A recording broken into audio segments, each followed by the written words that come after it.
Hi, Weather Joey here with your South Island forecast for Thursday, March 12th in the afternoon. So a little recap. Let's get right to it right away. So our forecast from last, a Monday, was going along right as planned. A nice day yesterday, Wednesday, and then bam, Victoria wakes up to cloud and rain this morning when I called for sun. In retrospect, I had a little inkling about this, but I didn't actually follow the course of that. I went with sun instead. But here's basically what happened is that we've had this northwest flow across the coast. Here's my new map, a little closer in. This is southern Vancouver Island, the border here, Vancouver.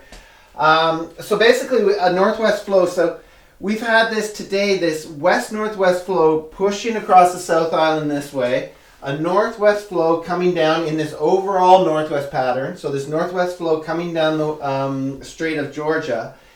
And these two meeting over top of the South Island in this convergence zone. So I call it the South Island convergence zone. It happens a fair amount. When there's enough moisture in this pattern, when this air lifts up, we're going to see clouds and in certain cases showers. They can be intense at times. But in this case, there was just spotty isolated showers in the morning, and there's still a shower out there here and there. You may just feel a drop here and there, but that's what's been happening on the South Island today. Meanwhile, the rest of the South Coast, basking in sunshine. I saw a webcam pic of Mount Washington today. It looked fantastic up there. One of the rare days that Victoria gets the worst of it on the South Coast. Anyway, that's what was happening today.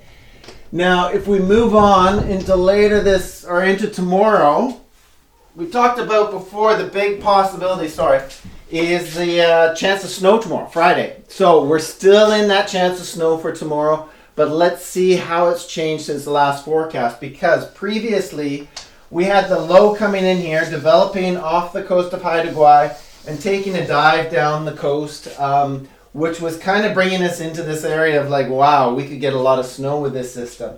However, the models have changed, and it looks like this low is more going to pull in, develop off the coast of North Vancouver Island, and head down towards the coast of Oregon and into Oregon tonight and over throughout Friday. So developing tonight down towards Oregon throughout the day Friday. So most of this moisture for Friday is going to stay offshore. However, we will get some moisture coming up through Friday morning around the back side of this low, the cool side of this low, or front side, I guess, if you're over here. So we will probably get some showers, maybe snow flurries in the morning on Friday, but likely showers. High elevation, definitely flurries, may reach down to down to sea level, but we'll have to wait and see on that. I'm not too concerned about that. The big thing that's the wild card in this whole situation is, as we talked about before, these cold, strong north outflows coming down as high pressure builds from northern BC and down onto the BC coast and southern BC. So this is a lot of wind, cool, dry air coming down here.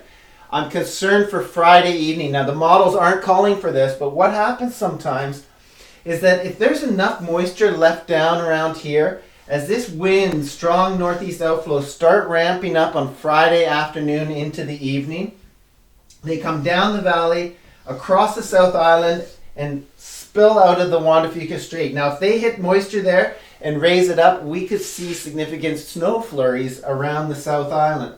A lot depends on the temperature of the air coming in, the strength, the moisture, so it's a hard one to call, but that's a possibility for Friday evening. The more likely situation is that this air will come down, really ramp up, and just push anything out and just overpower it all, because we've got the reason why they're really strong winds. So this is something to be concerned for Saturday morning and throughout the day Saturday, is that this high pressure building down the coast, forcing air out, and it's actually filling this low. So you got two things: you got suction and you got push, and it's just going to accelerate right across here. So this will bring, likely by Saturday morning, cold, frigid Saturday morning with this cool Arctic air, strong winds, not pleasant. At least you're under sunny skies, but really not that pleasant throughout the weekend, because this low is forecast are modeled to hang around, slowly fill through the weekend. So these winds will keep going right through Sunday, under sunny skies again, but still quite cool temperatures.